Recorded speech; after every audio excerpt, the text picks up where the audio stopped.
Oleh sebab itu saya mohon perhatian, karena apa yang akan saya sampaikan sangat-sangat insya-Allah berguna dan sangat sederhana, tidak ada susahnya, tidak ada sulitnya, tapi mesti kita belajar, karena manfaat dari apa yang saya sampaikan insya-Allah sangat berguna, khususnya untuk kita mendapatkan ridha Allah dan segala ampunan dosa kita. Allah Subhanahu wa ta'ala mewajibkan fardu salat, dan fardu salat itu merupakan fardun dan wajib. Bahkan tidak sah Islam seorang kalau dia tidak salat. Bahkan sebagian besar ulama menghukumkan orang yang tidak salat sama sekali dihukumkan sebagai kafir.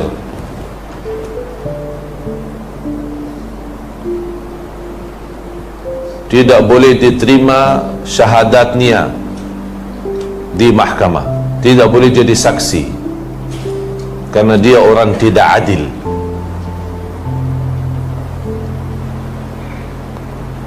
Bahkan tidak boleh diterima nikahnya. Bahkan ada pendapat ulama fikih, ketika dia menikah dan lepas nikah dia tinggalkan salat, tidak salat sama sekali, batal akad nikah. Jadi tidak mesti cerai dulu, tidak mesti cerai. Sebab dia tinggalkan salat, batal akad nikah. Dia taubat, dia salat lagi, dia mesti ulangi nikah lagi.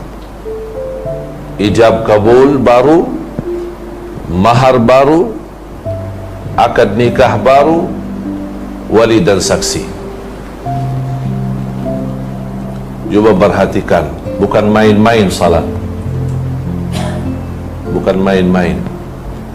Dan Rasul kita sallallahu alaihi wasallam sudah menjelaskan al-ahdul ladzi bainana wa bainahumus salah.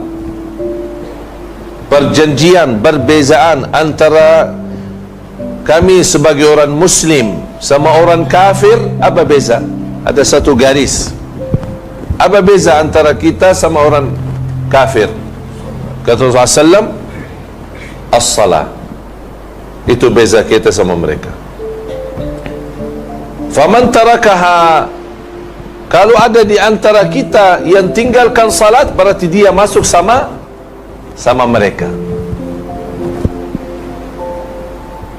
Bahkan ada di hadis yang sahih, man taraka salatan wahidatan muta'ammidan faqad kafar.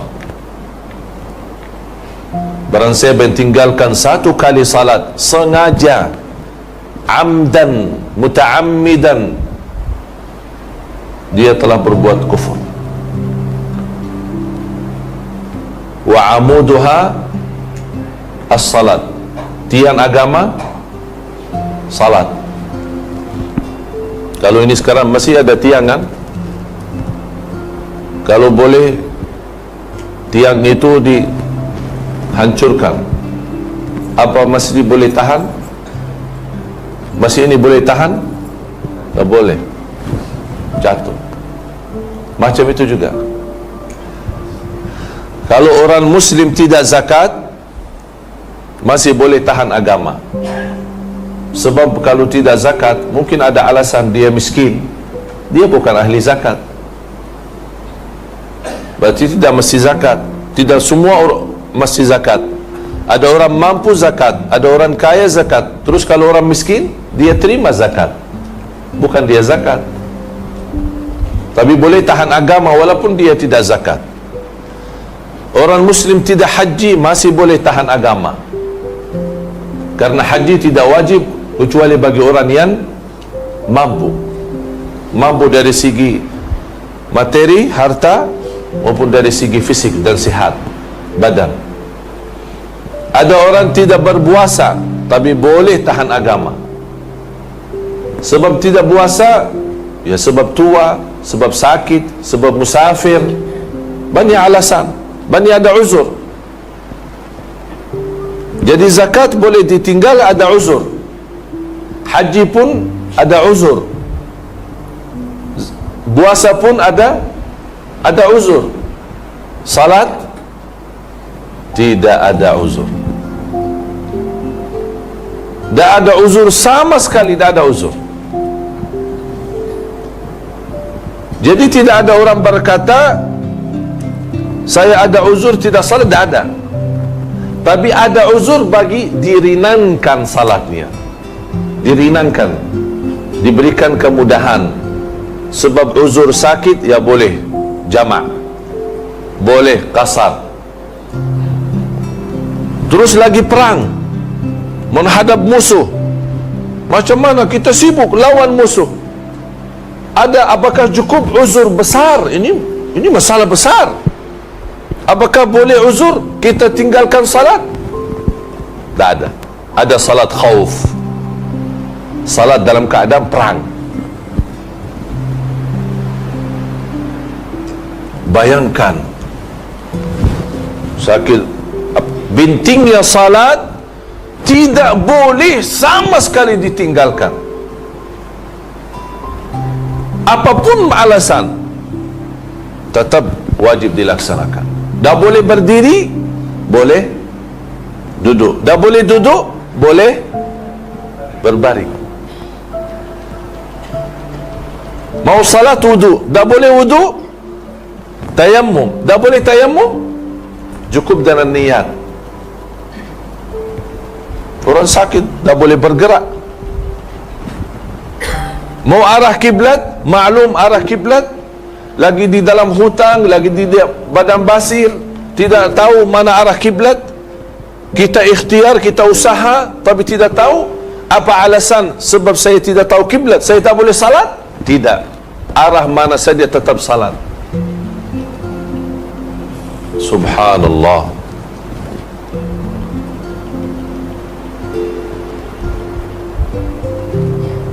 Salat itu luar biasa. Itu sebab mulia salat, Allah tidak turunkan lewat wahyu. Amanat barat. Semua perintah agama lewat wahyu selain salat.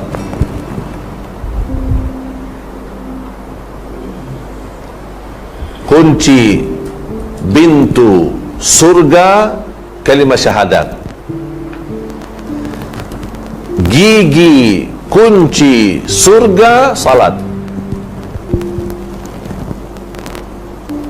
Faham gigi kan? Kunci itu ada gigi tidak?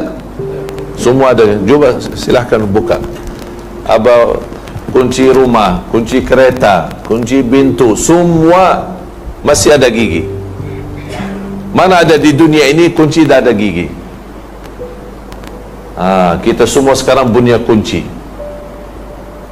Kunci surga untuk buka pintu surga. Apa itu? Kalimah syahadat. Alhamdulillah kita semua asyhadu an la ilaha illallah wa asyhadu anna Muhammadan Rasulullah. Ini kuncinya. Tapi ada orang berkata kalimah syahadat tapi tidak salat. Dia boleh bawa kunci, tapi sampai ke sana surga, dia mau buka tak boleh masuk. Mana boleh buka? Tak ada gigi. Dia boleh jamin, sebab dia ada kalimah syahadat, boleh jamin tidak kekal di neraka. Tapi belum jamin tidak masuk neraka. Itu masih beza. Kalau kita berkata orang tidak salat dia kafir, bukan maksud dia masuk neraka khalidina fiha abada, kekal selama-lamanya. Karena Allah berjanji dan Rasul pun berjanji, masih ada kalimah syahadat, masih ada la ilaha illallah, kita tidak boleh kekal di neraka.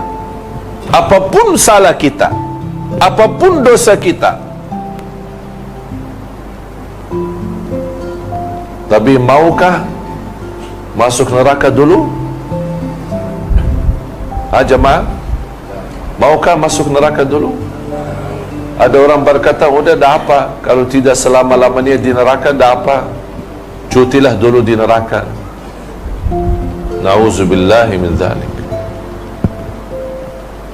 Kita takut dan selalu kita berdoa, Rabbana atina fid dunya hasanah wa fil akhirati hasanah wa qina adzabannar.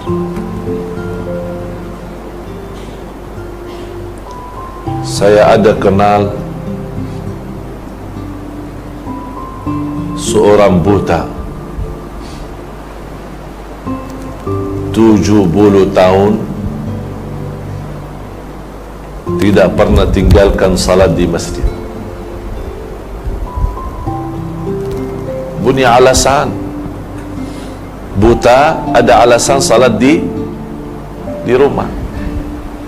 Dia tinggal di salah satu kampung di sana di negeri Arab. Bagaimana dia jalan? Dah punya anak, dah punya siapa-siapa, dah ada orang. Dia seorang. Macam mana dia selalu ke masjid? Dia buat tali. Faham tali? Dari rumah terus ikat pintu masjid. Setiap dia keluar rumah dia megang itu jalan. Terus setiap hari 70 tahun. Bukan satu hari, 2 hari, 70 tahun.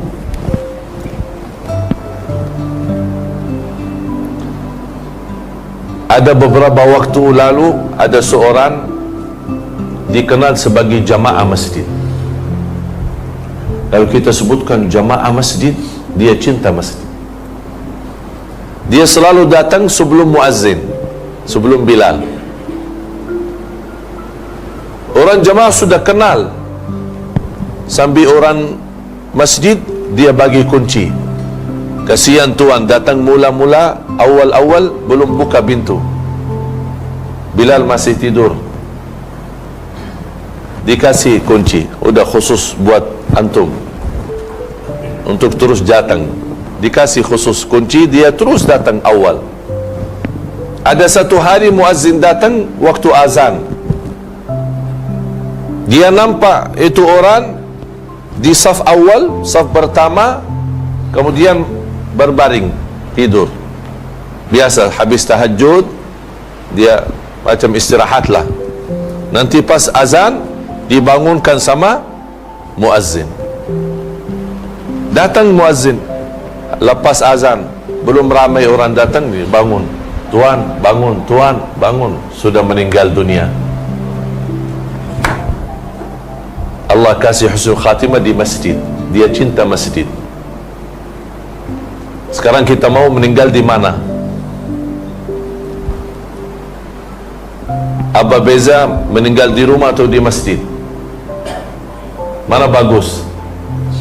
Masjid, rumah Allah.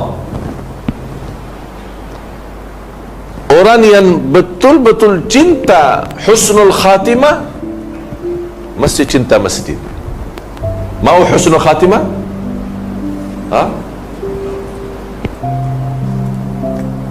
Tidak mesti jawab, tapi berbuatlah.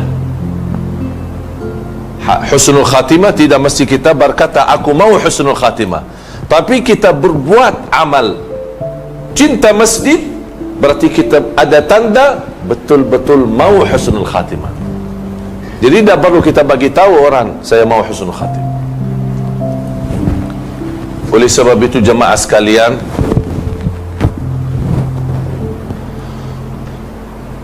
salat fardu dan salat sunnah mesti kita upaya dan ikhtiar. Apa guna salat sunnah? Salat fardu sudah faham, supaya selamat dari su'ul khatimah, selamat dari kufur, selamat dari neraka jahannam, mendapatkan ridha Allah. Dan apa sebab Rasulullah SAW naik Isra Mi'raj untuk terima fardu salat? Allah kasih belajaran di sini, orang yang salat berarti dia kontak langsung sama Allah. Tidak lewat malaikat, tidak lewat siapa-siapa. Kontak langsung sama Allah. Oleh sebab itu orang salih kalau dia salat, Allah kasih sambung cahaya kalbu dengan cahaya Allah di langit. Allah sambungkan. Nikmat salat.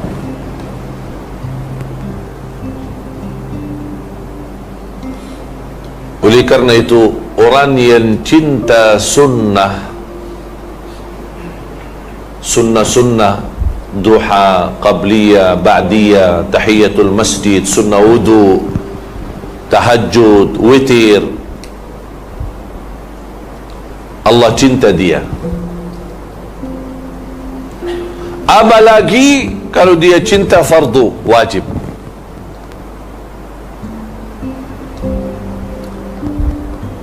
Ma taqarraba ilayya 'abdi bi ahabbi mimma aftaradtuhu alayhi.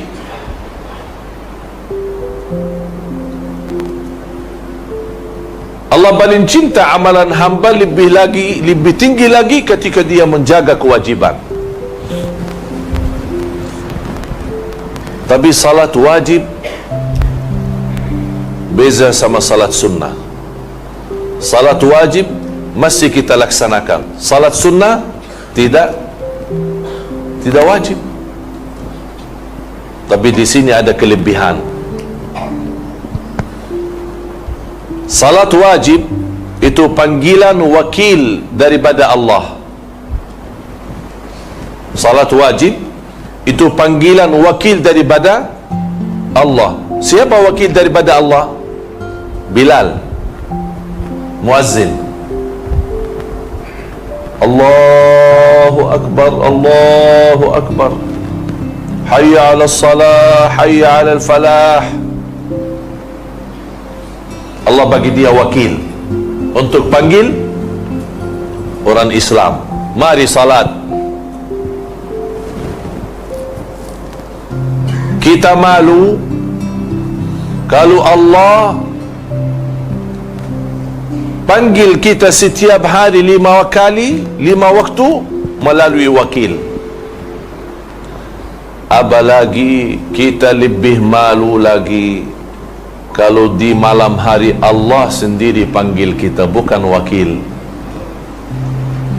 bukan Bilal, bukan muazzin. Setiap malam Allah panggil, mana hambaku yang mau berdoa, aku akan kabulkan doanya. Mana yang mau istighfar, aku ampuni dosanya. Mana yang punya susah, aku mudahkan susahnya. Setiap malam kita balas.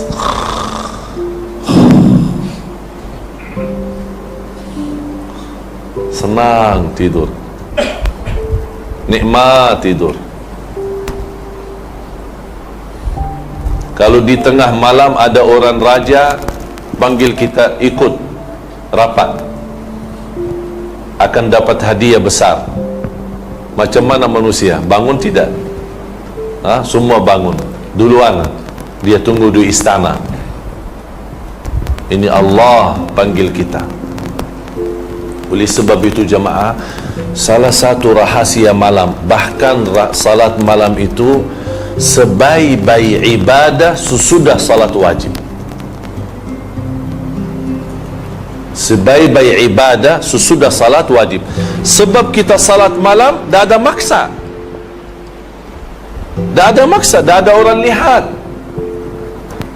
Betul-betul murni ikhlas. Oleh sebab itu kata ulama, akhlasun nas ahli salat malam. Orang yang paling mulia ikhlasnya ahli salat malam. Yang paling jujur berkataannya ahli salat malam. Sebab kenapa dia salat malam? Tak ada maksa, tak ada maslahat dunia. Dia betul-betul lillahi ta'ala. Dia tinggalkan enak tidur, senang tidur, mungkin letih badan, dia bangun tengah malam walaupun 2 rakaat tutup witir.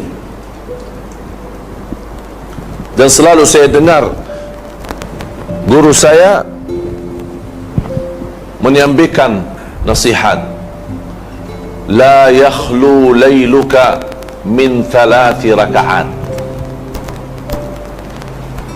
La yakhlu layluka min 3 rakaat. Jangan sampai satu malam terlewat tidak ada isinya 3 rakaat. Jangan sampai. Apa maksud 3 rakaat? Witir. Kalau tidak mau salat malam boleh, tapi jangan sampai witir itu pun tertinggal. Allah cinta witir. Allah witir. Allah cinta witir. Dan kata Rasulullah, berwitirlah. Oleh karena itu jamaah sekalian, tolong jaga witir. Kita alhamdulillah rata-rata semua boleh bangun sebelum azan kan? InsyaAllah semua kan? Sebelum azan berapa minit? 10 minit? 15 minit? 20 minit? Cukup untuk witir. Cukup untuk witir. Tidak mesti 2 jam, 3 jam. Apapun keadaan kita, walaupun kita duduk di tempat, jaga witir. Kalau kita rasa tidak ada mampu, tidak ada kemampuan, tidak ada kuat, sebab kita tua, sebab kita sakit, silahkan witir sebelum tidur. Karena ini salah satu wasiat Rasul kepada Abu Hurairah, wa an autira qabla an anam. Wasiat Rasul kepada Abu Hurairah, wa an utira qabla an anam. Witir sebelum tidur.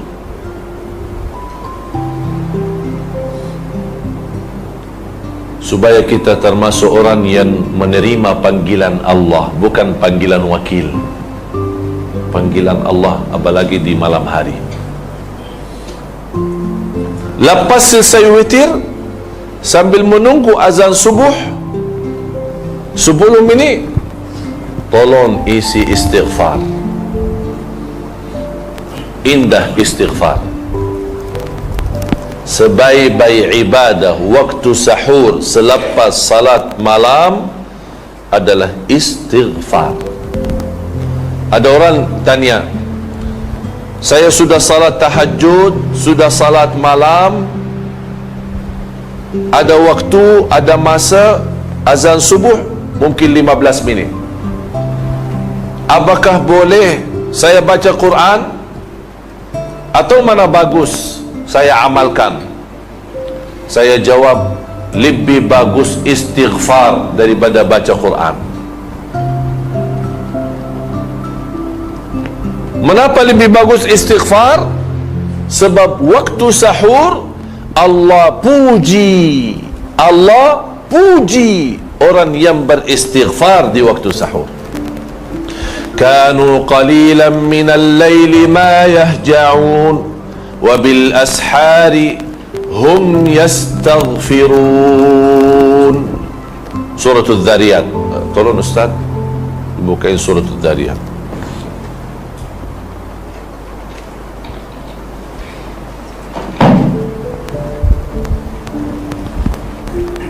Dan banyak ayat lain yang menggambarkan Allah puji dan bahagia dan senang Allah kepada ahli istighfar di waktu sahur. Silakan. Bismillahirrahmanirrahim. Ini sifat muttaqin. Ini bahasannya sifat muttaqin di surah Al-Dhariyat. Surah Al-Dhariyat ayat 18, ayat 17, 18. Kanu qalilan minal laili ma yahja'un. Mereka sedikit sekali tidur di waktu malam. Kita balik, banyak sekali tidur malam.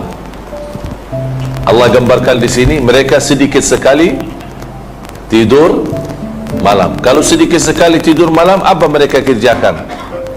Salat. Udah, tidak apa. Banyak sekali kita tidur, tapi ada sedikit salat, tak apa-apa. Boleh. Tapi jangan semua tidur tapi tidak ada salat sama sekali. Ada satu hikmah dalam bahasa Arab, kalau tidak boleh bawa semua, jangan tinggalkan semua. Faham? Kalau tidak boleh semua, jangan tinggalkan semua. Maksudnya apa? Kalau tidak boleh lama salat malam, jangan tidak salat malam sama sekali. Walaupun 2 rakaat tutup witir, alhamdulillah. Tapi kalau muttaqin, memang ini martabat lagi, lebih tinggi lagi. Sedikit tidur tapi lama salat malam. Ini proses lama. Bukan tidak boleh, boleh, semua boleh. Tapi perlu masa, latihan, biasa. Tidak semua boleh salat malam lama. Tapi syukur kalau tuan-tuan, puan-puan boleh jaga salat malam walaupun 2 rakaat. Tutup witir, alhamdulillah, itu sudah cukup. Allah tidak minta banyak, sedikit tapi istiqamah. Terus Wa bil ashari hum yastaghfirun, dan mereka beristighfar di waktu sahur. Allah sebutkan sifat mereka. Kanu qalilan minal laili ma yahjaun, sedikit mereka tidur di malam hari, kemudian istighfar. Kalau Allah sebutkan amalan mereka, berarti Allah senang amalan itu. Allah senang. Kalau Allah tidak senang, Allah tidak perlu sebutkan. Tapi Allah senang. Oleh kerana itu jemaah sekalian, kalau sudah salat malam walaupun sedikit 2 rakaat witir, kemudian tolong tutup dengan istighfar. Berapa kali? Sampai azan. Datang dari rumah ke masjid jalan kaki, terus astagfirullah, astagfirullah, astagfirullah, astagfirullah, terus istighfar macam-macam, ada banyak. Ada istighfar panjang, sayyidul istighfar kan, Allahumma anta rabbi la ilaha illa anta khalaqtani wa ana abduka wa ana ala ahdika wa wa'dika mastata'at a'udzu bika min syarri ma sana'at abu'u laka bi ni'matika alayya wa abu'u bi dhanbi faghfir li fa innahu la yaghfiru dhunuba illa anta. Itu paling indah, ini bagus, ini besar, panjang, tapi paling bagus, nomor 1. Tapi sayang sekali tidak semua pandai. Sebab tidak semua pandai, cukup astaghfirullah wa atubu ilaih, astaghfirullah wa atubu ilaih.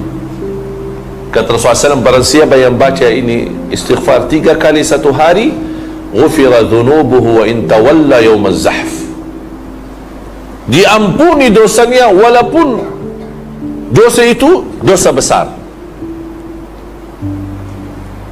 Subhanallah, istighfar itu bagus.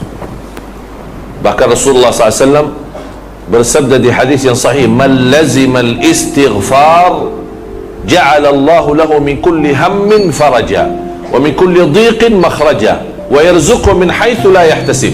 Barang siapa yang istiqamah istighfar, istiqamah, mesti tuan-tuan fahamkan apa maksud istiqamah. Istiqamah betul istighfar, akan Allah berikan dari segala susah, Allah kasih mudah. Dari setiap kesulitan, Allah bagi jalan keluar. Bukan hanya itu saja, wa yarzuqhu min haitsu la yahtasib. Kunci rezeki, ada rezeki 2. Ada rezeki maklum,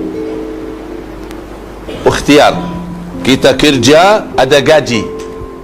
Akhir bulan ada terima gaji. Itu namanya rezeki maklum. Kita bekerja, cari nafkah, cari rezeki, dapat.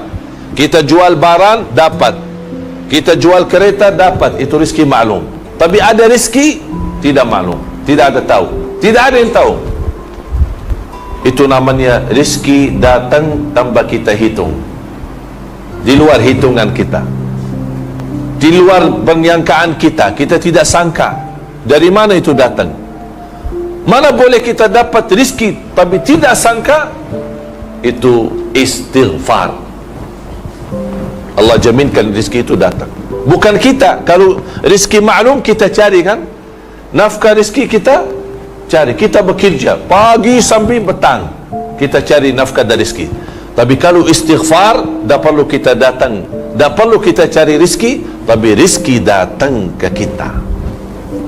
Itu indahnya istighfar. Lepas itu, begitu anda dengar azan, ada satu amalan di dalam azan, tolong perhatikan. Dan ini pertama kali saya sampaikan di sini. Ketika anda dengar azan, tolong dengar baik-baik dan ikuti apa kata muazzin. Allahu Akbar, Allahu Akbar. Kita jawab Allahu Akbar, Allahu Akbar. Asyhadu an la ilaha illallah. Kita jawab asyhadu an la ilaha illallah. Asyhadu anna Muhammad Rasulullah. Kita jawab asyhadu anna Muhammad Rasulullah. Sebelum masuk hayya 'ala salah, di sini ada satu amalan banyak umat Islam tidak faham. Bahkan hadisnya sahih diriwayatkan Imam Muslim. Ketika muazzin selesai asyhadu an la ilaha illallah wa asyhadu anna Muhammadar Rasulullah, kita jawab apa? Wa ana. Ini fahami ya, ikut saya. Wa ana ashhadu an la ilaha illallah wa anna Muhammadan Rasulullah, raditu billahi rabba wa bi Muhammadin rasula wa bil islami dina. Balik. Kalau biasa raditu billahi rabba wa bil islami wa bi Muhammadin nabiyan, itu umum. Tapi di sini ada satu rahasia khusus di dalam azan. Ketika muazzin selesai, kita jawab asyhadu an la ilaha illallah, kita ikut jawab asyhadu an la ilaha illallah. Asyhadu anna Muhammadan Rasulullah, kita ikut jawab asyhadu anna Muhammadan Rasulullah. Sebelum dia sebutkan hayya 'ala salah, sebelum kita jawab la haula wala quwata illa billah, kita baca dulu wa ana asyhadu an la ilaha illallah wa anna Muhammadan Rasulullah, raditu billahi rabba wa bi Muhammadin rasula wa bil islami dina, ghufira lahu ma taqaddama min dhanbih, diampuni segala dosa lalu. Allahu Akbar. Amalan kecil, sederhana, tapi ampunan dosa banyak. Ini manfaat kita hayati azan. Sebab banyak orang pas azan, orang banyak jakab-jakab. Hadis ini sahih diriwayatkan Imam Muslim. Hayya 'ala salah, la haula wala quwwata illa billah. Hayya 'ala al-falah, la haula wala quwwata illa billah. As-salatu khairun minan naum, as-salatu khairun minan naum. Ada satu riwayat sadaqta wa bararta, tapi hadisnya dhaif. Cukup kita as-salatu khairun, ikut as-salatu khairun minan naum, sesuai hadis yang sahih. Allahu Akbar, Allahu Akbar, la ilaha illallah, la ilaha illallah. Habis itu apa? Baca salawat Nabi. Dan ini selalu orang lupa. Lepas la ilaha illallah, orang banyak terus Allahumma rabb hadhihi da'wati tamma wassalatil, lupa salawat Nabi. Allahumma salli ala Muhammad wa ala ali Muhammad, Allahumma rabb hadhihi da'wati tamma wassalam. Boleh, atau boleh Allahumma salli ala Muhammadin wa ala ali Muhammadin kama sallaita ala Ibrahim wa ala ali Ibrahim innaka Hamidum Majid. Terus Allahumma rabb hadhihi da'wati tamma. Boleh Allahumma salli ala Sayyidina Muhammad, Allahumma rabb hadhihi da'wat. Mana saja boleh, senang. Mula salawat Nabi. Lepas itu Allahumma rabb hadhihi da'wati tamma was salatil qaimah ati Sayyidina Muhammad wasilata wal fadilah والشرف والعالي الرفيع وابعث مقام محمود الذي وعدت إنك لا تخلف الميعاد. Sebelum innaka la tukhliful mi'ad, hadis sahih Bukhari. Innaka la tukhliful mi'ad di luar Bukhari, tapi dihasankan dan disahihkan sebagian ulama besar. Jadi boleh sambil innaka la tukhliful mi'ad. Barang siapa yang ikut muazzin sambil selesai dan bersalawat kepadaku dan membaca doa azan Allahumma rabb hadhihi da'wati tammah sambil selesai, hullat lahu syafa'ati yaumal qiyamah, terjamin dapat syafaatku. Allahu Akbar. 5 kali waktu, subhanallah. Dah ada masa habis, hanya berapa minit kita ikut muazzin sambil selesai, berapa minit? 4 minit, 5 minit baca doa ini, dah sampai 1 minit dapat syafaat, dihalalkan syafaat Rasulullah SAW. Allahu Akbar. Oleh kerana itu jemaah sekalian, apapun sibuk di kantor, di kerja, kaum wanita sibuk di rumah masak makan, begitu dengar azan lepaskan semua. 4 minit, 3 minit kita dengar, kita ikut, kita baca doa, kita tutup doa, alhamdulillah. Lepas itu apapun yang kita doa minta hajat dikabulkan oleh Allah hajat dia. Antara azan iqamah doa makbul. Da'watun, Rasulullah SAW bersabda, da'watun baina kulli adhanin wa iqamah. Di riwayat baina adhanaini, kulli adhanain, maksud adhanain adhan dan iqamah. Da'watun la turad, ada doa antara azan iqamah tidak akan ditolak oleh Allah, tidak boleh ditolak, mustajab. Dan semua kita punya hajat, walaupun 1 kali kita 1 minit kita doa, angkat tangan, lepas innaka la tukhliful mi'ad, silahkan sebutkan apa hajat. Ya Allah mohon rahmat, ya Allah mohon selamat, ya Allah anakku insyaAllah hafiz Quran, cucu saya Allah hafiz Quran, itu saja sebutkan. Lepas itu alhamdulillah sudah selesai. Salat sunnah kah, mau duduk di masjid kah, baca Quran kah, bebas terus.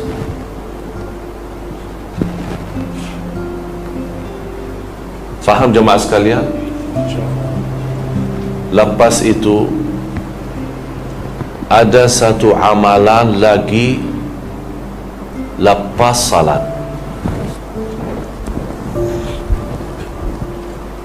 Kita biasa zikir kan? Tapi sayang sekali banyak orang tambah perhatian zikir. Saya mohon ada 2 amalan dijaga lepas salat. Zikir lepas salat sama ayat al-kursi lepas salat.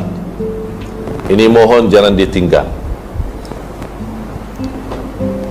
Subhanallah 33, Alhamdulillah 33, Allahu Akbar 33, jumlah 99. 1 kali la ilaha illallah wahdahu la syarikalah, lahul mulku wa lahul hamd wa huwa ala kulli syai'in qadir, ghufirat dhunubuhu wa in kanat mithla zabadil bahr.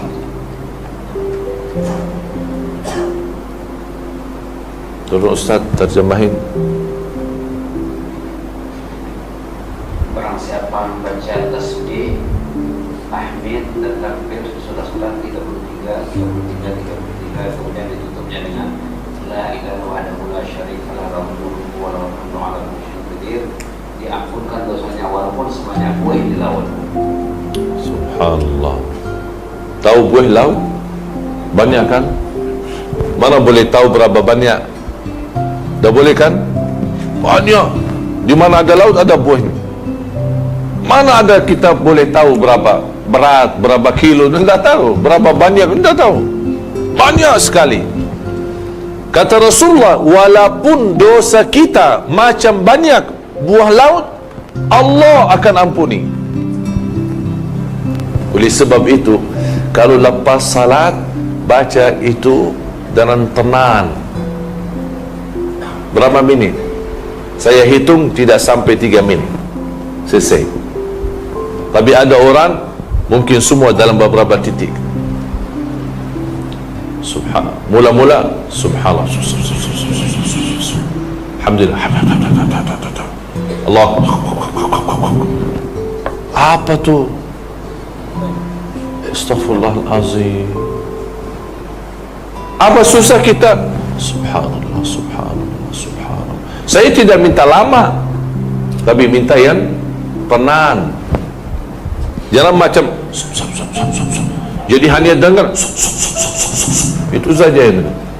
Apa itu susul? Subhanallah. Singkat daripada subhanallah.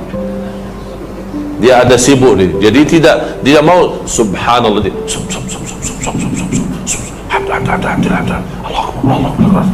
Astaghfirullahalazim. Dapat diampuni dosa kita. Macam itu kita amalkan. Subhanallah, subhanallah, subhanallah, subhanallah, subhanallah, subhanallah, subhanallah. 33 selesai. Dah sampai 1 minit sudah selesai. Tenang, nikmat. Alhamdulillah, alhamdulillah, alhamdulillah, alhamdulillah, alhamdulillah. Jelas. Bukan dibaca hati. Bukan hanya dibaca hati. Ada orang berzikir,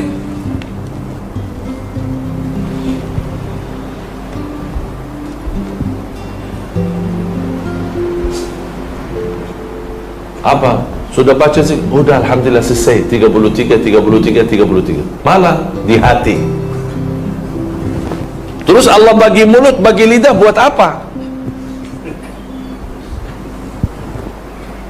Inilah manfaat zikir. Ketika kita baca zikir, subhanallah, ini semua ikut saksi. Sebab ini kulit kita, kulit mulutnya, lidah, semua akan jadi saksi di hadapan Allah. Bukan hanya hati. Apa kita jawab? Sudah zikir, sudah. Mana ada saksi? Kita mesti banyak saksi. Bukan hanya saksi bibirnya, bukan kulitnya, saksi lidah, tangan pun ikut saksi. Kita gerakkan tangan. Ada baki tasbih boleh, ada baki tangan boleh. Memang tasbih baki tangan. Tasbih baki apa? Ada orang berkata tasbih bid'ah, tak boleh. Kerana Rasul selalu tasbih lepas salat baki tangan. Terus tasbih baki apa? Baki kaki. Baki tangan.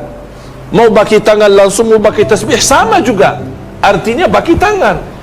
Apa beza? Tak ada beza. Cuma orang yang tidak faham dia cakap macam itu. Jadi mau tasbih boleh, mau tangan langsung boleh, karena sama-sama pakai tangan. Tapi baca dengan tenang. Yang kedua adalah baca ayat Al-Kursi. Mohon ayat Al-Kursi lepas salat itu sangat luar biasa bermakna. Sangat luar biasa guna. Sebab siapapun yang baca ayat Al-Kursi lepas salat, laisa bainahu wa baina dukhulil jannati illa an yamut. Allahu Akbar. Sebab dia jamin masuk surga. Barang siapa yang baca ayat Al-Kursi setiap lepas salat, jamin masuk surga menunggu dia mati.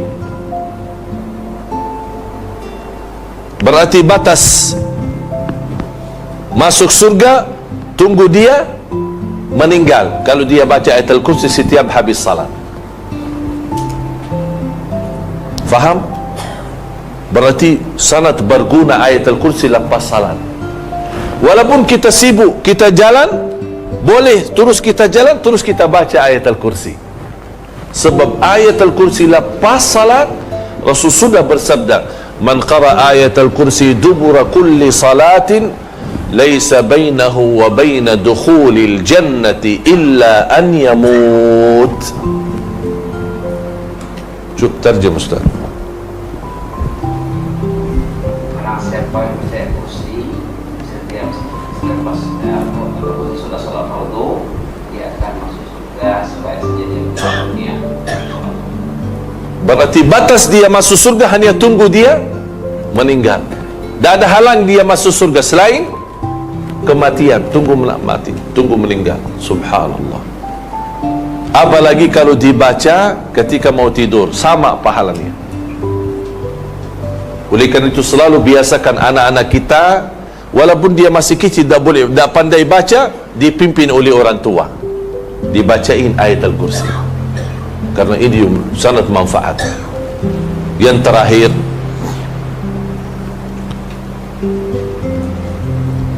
ada satu amalan yang selalu terkait dengan salat, selalu sama salat,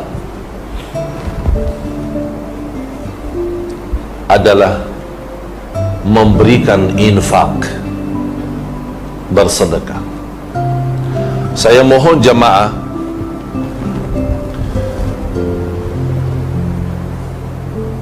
saya ingin anda semua amalkan ini. Insya Allah anda semua akan rasa banyak manfaat, banyak rubah dalam sisi hati, hidup, dan juga dalam sisi rezeki. Semua akan rubah jadi lebih baik. Apa itu amalan? Bersedekah setiap salat.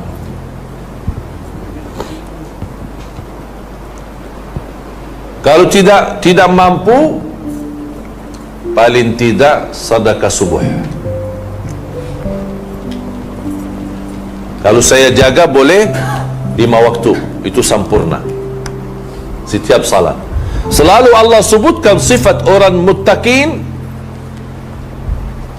Dzalikal kitabu la raiba fihi hudan lil muttaqin alladzina yu'minuna bil ghaibi wa yuqimuna as-salata wa mimma razaqnahum yunfiqun. Banyak ayat lain sama. Selalu Allah bagi salat dan infak, salat dan infak, salat dan infak. Saya ambil di sini satu pelajaran, sedekah setiap salat. Berapa? Seikhlasnya. Walaupun sen, tidak mesti ringgit, sen boleh. Tapi jangan sen terus. Ya sekali-kalilah, ada sen, ada ringgit, ada sekali-kalilah. Tapi subhanallah, wallahi dahsyat. Silahkan coba. InsyaAllah tidak lama anda rasa banyak hal sudah rubah jadi lebih bagus. Soal rezeki, soal rumah tangga, soal urusan, soal bisnis, apapun masalah, semua akan jadi jauh lebih bagus lagi, jauh lebih mudah lagi, lebih berkah lagi. Kalau tidak mampu 5 waktu, paling tidak subuh. Saya boleh kasih nama tabung subuh. Saya di Indonesia biasakan jamaah ada satu kotak amal, namanya kotak amal subuh atau tabungan subuh. Ada yang bagi botol, ada yang bagi kotak, ada yang macam-macam, tapi kasih nama tabung subuh. Kenapa saya bilang tabung subuh? Sebab subuh ada 2 berkahnya. Dan saya akhiri ini, ada 2 berkah. Pertama, setiap lepas subuh ada malaika turun ke bumi berdoa, Allahumma a'ti munfiqan khalafa wa'ti mumsikan talafa. Ini bahaya doa ini. Ada berkah dan ada bahaya. Kita mudah-mudahan ambil berkah dan jauh daripada bahaya. Sebab kata malaikat, ya Allah berkahi dan ganti yang lebih baik lagi bagi orang yang nafkah, infak di subuh hari, dan jauhkan harta seorang dari berkah yang tidak berinfak di subuh hari. Allahu Akbar. Ini doa malaikat setiap subuh. Hadis muttafaqun alaih Bukhari dan Muslim. Jadi setiap subuh ada malaikat khusus, ada apa dia tugas? Ada dua malaikat. Satu malaikat doa, Allahumma a'ti munfiqan khalafa. Malaikat kedua doa, Allahumma a'ti mumsikan talafa. Ya Allah, orang yang infak di subuh hari berkahi dan ganti lebih baik. Ya Allah, yang pelit, kikir, bakhil, dia bertahankan, tidak mau bersedekah, ya Allah bagi kehancuran harta. Na'udzubillah. Dan subhanallah jemaah sekalian, sedekah subuh wallahi dahsyat. Bukan sebab karena doa malaika, ada lagi doa Nabi Muhammad sallallahu alaihi wasallam, Allahumma barik li ummati fi bukuriha. Ya Allah berkahi ibadah umatku di subuh hari. Kalau dalam sejarah ulama dulu, kalau lepas salat subuh mereka buka pintu rumah. Kenapa buka pintu rumah? Karena setiap subuh malaikat turun bawa barakah. Basal barakah masuk. Tapi ada orang cakap kemarin, saya takut buka rumah nanti orang maling ambil, mencuri, curi. Saya lepas subuh tidurlah, terus saya kalau lepas buka pintu terus tidur, nanti barang semua hilang. Alhamdulillah boleh buka jendela, window, tidak mesti pintu. Kan ada sekarang pintu-pintu kan ada apa, jendela ya, window, silakan buka supaya ada barakah masuk di setiap subuh. Oleh sebab itu sebagian ulama berkata lepas subuh langsung tidur itu tidak diperkenankan. Lepas subuh langsung tidur tidak diperkenankan. Kenapa? Sebab lepas subuh Allah hantarkan banyak barakah melalui malaikat. Kalau kita tidur mana dapat barakahnya. Jadi boleh tahanlah dulu. Berapa lama ya? InsyaAllah tidak lama lah, asal kita dapat barakah. Dan alhamdulillah kita sama-sama mudah-mudahan dapat barakah di pagi hari ini, di subuh hari ini. Salat berjamaah, belajar ilmu dan amalan-amalan insya-Allah yang tuan-tuan puan sudah faham, mohon dijaga. Khususnya waktu azan, istighfar sebelum azan subuh khususnya. Kemudian lepas salat tasbih, tahmid, takbir 33 dan tutup satu kali la ilaha illallah wahdahu la syarika lahu mulku wa hamdu ala kulli syai'in qadir, atau boleh 25 kali semua satu kali. Ada satu riwayat dibolehkan 25 kali. Apa itu 25 kali? Subhanallah walhamdulillah wa la ilaha illallah wallahu akbar. Subhanallah walhamdulillah wa la ilaha illallah wallahu akbar. Subhanallah walhamdulillah wa la ilaha illallah wallahu akbar. Berapa? Semuanya 25 kali cukup. Berarti Rasul kasih dua. Kalau tidak sibuk, tenang, boleh 33, alhamdulillah 33, Allahu akbar 33, la ilaha illallah satu kali, sudah tutup 100. Kalau sibuk banyak urusan 25 kali semua. Ini kan subhanallah 1, alhamdulillah 2, Allahu akbar 3, tutup 1, la ilaha illallah wahdahu la syarika, menjadi 4. Rasul kasih lagi pilihan 4 in 1 ya, 4 in 1 ya, bukan 3 in 1 ya, 4 in 1. Apa itu 4 in 1? Subhanallah walhamdulillah. Bagi orang sibuk, malas, capek, apa, letih, fikiran macam banyak urusan, tidak ada masa, udah 4 in 1. Ini cepat. Subhanallah walhamdulillah wa la ilaha illallah wallahu akbar 25 kali. Dan alhamdulillah atas izin Allah subhanahu wa ta'ala dan taufiknya, saya gambarkan ada imam yang saya cerita, bukan imam, salah satu murid yang insyaAllah mudah-mudahan atas izin Allah SWT ada masa kita boleh jemput ke Malaysia. Saya kemarin dah jemput di Jakarta seorang budak 10 tahun tapi buta.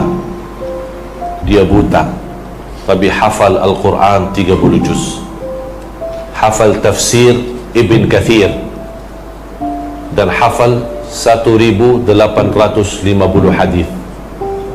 Dan sekarang dia sibuk hafal Sahih Bukhari dan Muslim. Usia sekarang mungkin sudah 11 atau 12 lah, kurang lebih macam itu. Tolong dibawakan gambar. Dan waktu saya jemput di Indonesia, alhamdulillah atas taufik dan ilham daripada Allah SWT, saya buatkan satu projek Al-Quran, Quran Braille digital. Itu Quran Braille, kalau tuan-tuan puan-puan boleh tahu, Quran Braille biasa 30 juz itu paling sedikit 15 kilogram. Satu 30 juz, karena setiap satu juz dia satu buku besar. Ini khusus untuk orang buta, nama bahasa Braille. Alhamdulillah atas izin Allah, ilham dan taufik dari Allah SWT, saya buat satu Quran, ada sistem digital, ada sistem suara, dan tidak semacam Quran Braille biasa 15 kg. Ini hanya satu kecil macam buku biasa, tapi boleh bersuara, boleh pilih qari, ada juga tafsir, ada juga asbabun nuzul, dan ada makna-makna lain. Dan alhamdulillah atas izin Allah SWT, semua orang buta yang daftar rasmi di yayasan buta di pemerintahan kerajaan Malaysia, alhamdulillah kami semua sudah bantu, sudah kita bagi hadiah Quran Braille itu. Dan kemarin waktu saya semalam di Bocong, Bocong ya, ada seorang jamaah yang saya sampaikan, kalau ada jamaah yang punya kenal orang buta tapi tidak dapat Quran baru ini, Quran Braille digital, silahkan hubungi saya. Bagi saya tahu, insya-Allah saya hantarkan cuma-cuma.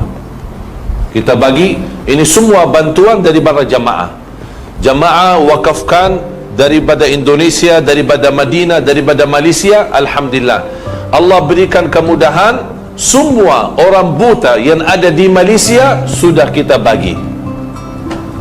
Yang saya maksud yang kita bagi hadiah adalah orang yang sudah ada nama di dalam data-data yayasan buta di Malaysia. Mungkin ada orang kampung, orang jauh tidak ada nama, wallahu alam, saya belum tahu. Tapi kalau ada tuan-tuan, puan-puan kenal ada seorang miskin, orang kampung, dia orang buta, belum dapat